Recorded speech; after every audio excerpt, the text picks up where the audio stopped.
What's up, guys? In this video today, I want to talk about my recent decision to stream a Red Dead Redemption 2 roleplay versus streaming GTA 5. It's been a question I've been getting over and over again in stream, so I just want to clear this up and be able to talk to you guys about that decision. Now, you might be watching this at a later date, and you might be like, man, what do you mean you're playing GTA 5? But this was just a season where I was playing Red Dead Redemption roleplay, or maybe I am playing that in the future too. I don't really know. You know what I'm saying? But I just want to talk about the decision. So we're going to be talking about three things today. Number one, what was going on for me to make that decision, start to stream Red Dead Redemption 2 roleplay instead of GTA 5. Number two, how I'm enjoying it. What am I enjoying? I'm a weekend now. So what are some of the pros and what are some of the cons? Number three is what's going to happen in the future. Let's go ahead and talk about why I made that decision and where I was at to make that decision and what that takes as like a content creator. So basically we were kind of at a space in GTA 5 where now the character is built up like big, right? Like I can do anything. We can be a part of anything that we want to do. Within the server, it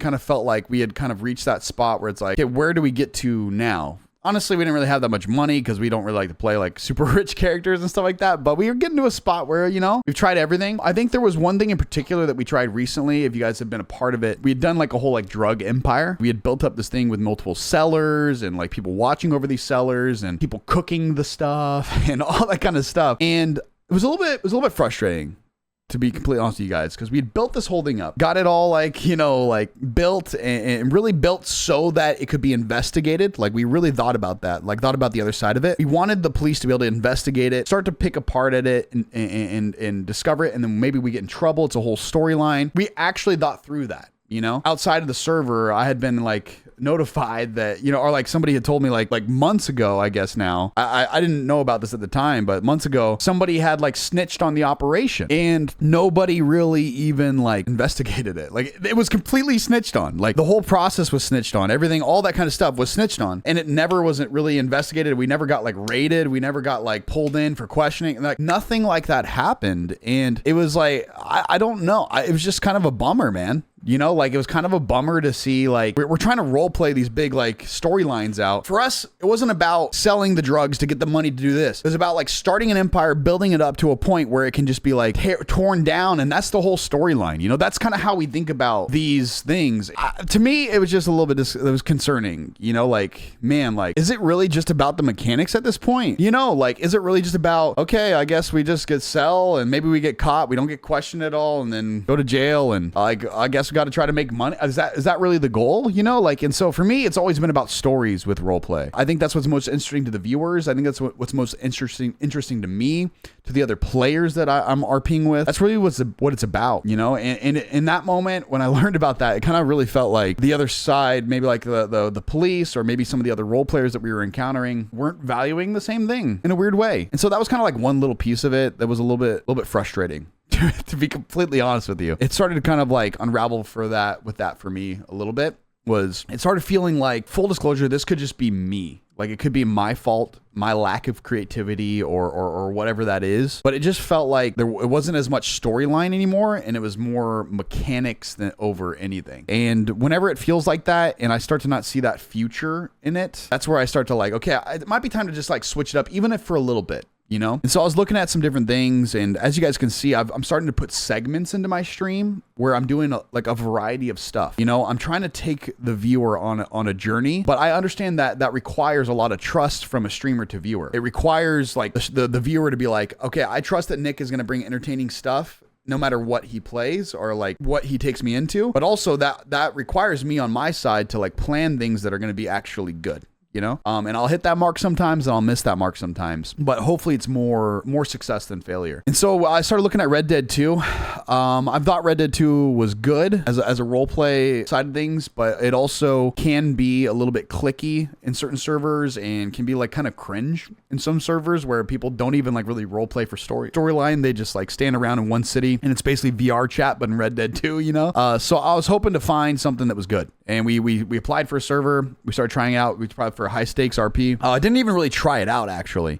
We just decided, you know what? Screw it, man. I was like Sunday, and I was talking to Injustice, and I'm like, well, we were both talking about this idea of just doing Red Dead 2. And we just said, you know what? Screw it, bro. We're going to invite everybody. They want to join in on Red Dead 2. We'll just get some of the guys to get a good creative reset. Even if Red Dead 2 roleplay doesn't last for forever, it'll be a good creative reset for people. Do something different, have to create a character, a different character, and jump into a new world and just kick ass. You know what I mean? Just create and not feel pressure of certain things or whatever. Yeah, it just create. And so, yeah, we just decided to do that with Red Dead 2. On a Sunday, I was like, we were about to jump into a gang war on Monday. Talking to some of the guys, I wanted to make sure that we could provide good role play for the other gang on the other side of it. And we weren't even going to be able to have like 5 people around. Like that's where like everyone was kind of at, you know? And so I just said, I went on Sunday night off stream and I just texted them and said, you know what? We're going to kind of squash this beef, yada, yada, yada. And I was like, screw it. Monday, we're doing Red Dead. And normally I would give like viewers like a heads up. Oh, we're going to be doing Red Dead, this next thing, yada, yada, yada. But I think this was a good decision. And on Monday, we just jumped into the world of Red Dead 2 and just started role playing, man. We've been on that the rest of the week. And now's the end of the week. Now it's Sunday. But we've been on that the rest of the week. It has been a great decision. Even if it doesn't last a long time, I just think it's been a really, really good decision. Now let me talk about what that takes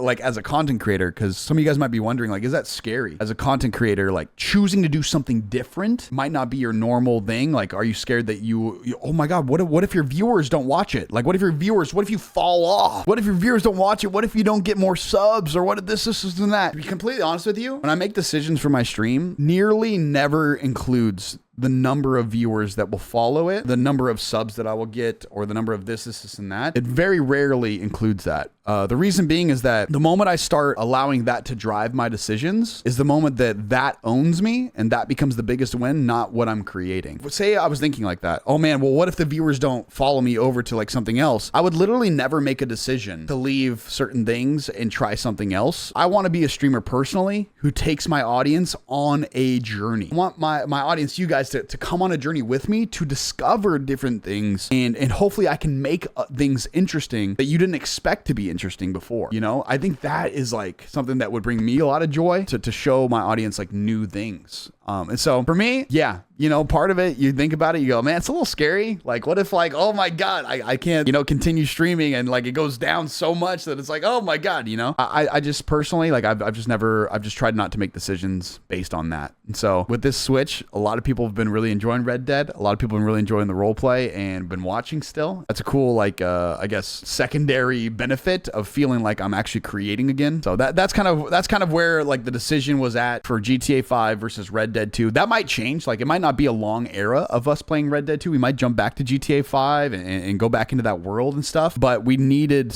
I needed some kind of creative reset. This has been a good way to do that. So how have I been enjoying Red Dead 2? I'm going to say the great parts of Red Dead 2, the graphics of it are incredibly immersive. The world is incredibly immersive. So you're already like jumping into a place where it's like easy to get lost in the character. I'm using a different voice. For Red Dead 2, I'm using Leslie Hinshaw. Hello there, my name's Leslie. How are you there? Yeah, I'm using that voice, and I think that's been really cool. I think it's cool for the audience to see, because normally I'm using my normal voice for Nick Ender, my main character on GTA right now. And I think that's been really nice for the audience to see me do something different, but also for me personally to create with a different voice. I'm trying to fit into a different role as a character, and all that kind of stuff is challenging for me, and it's stimulating for me creating that. So I'm just right now, I'm on cloud 9 having a blast. I'm just going to be honest with you, dude.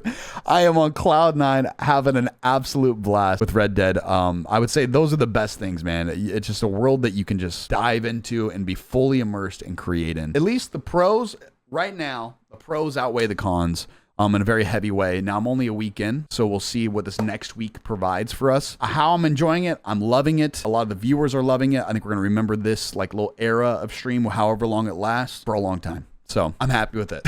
Even if it stopped right now, I'd be like, it was a great era. Number 3, what does the future look like? Will Nick be staying on Red Dead Redemption 2 roleplay, or will Nick be going back to GTA 5? What will he do? Oh my God. Look, I don't know. I don't know. What I will promise you as viewers of my stream, if you guys watch my stream, what I promise you, every time I hit that go live button, you can expect me to be like swinging for the fences creatively. Always going to be trying to do things that like make me like, that I'm passionate about. I will always aim to entertain myself first, because that's the only thing I can really control. Like if I'm creating something that I think I would watch and like love to see, I think there might be some other people out there that would love to see it. And that's the only thing I can really control. You know, if you're somebody who only wants to watch me on GTA 5, I appreciate you for loving my GTA 5 content. The fact that you even like something that I have created is super humbling to me, and just like, it just blows my fucking mind, man. It blows my mind. So thank you, and I hope that we get to see you again, like in another like content creation thing that I do, or whatever it is. If you're not going to watch going forward, I totally understand that. I will never make a, I'll just never make a decision based on keeping somebody because it's a particular game, you know, and I hope you understand that. I hope you understand that for real. So, but to everybody who has been like watching me, like, and you guys will go down the journey with me on different games and stuff like that, you have no idea how much that means to me. Oh man, it makes me want to just like get a little emotional. I'll be honest with you, because when you go to create things that you care so much about, and other people actually like even give them like a moment of their time is awesome. So I appreciate you. I don't know what the future holds, how long I'll be on Red Dead or when not on GTA or something like that, but thank you for watching. Okay. I appreciate you, and we'll see you in the next video. Bye.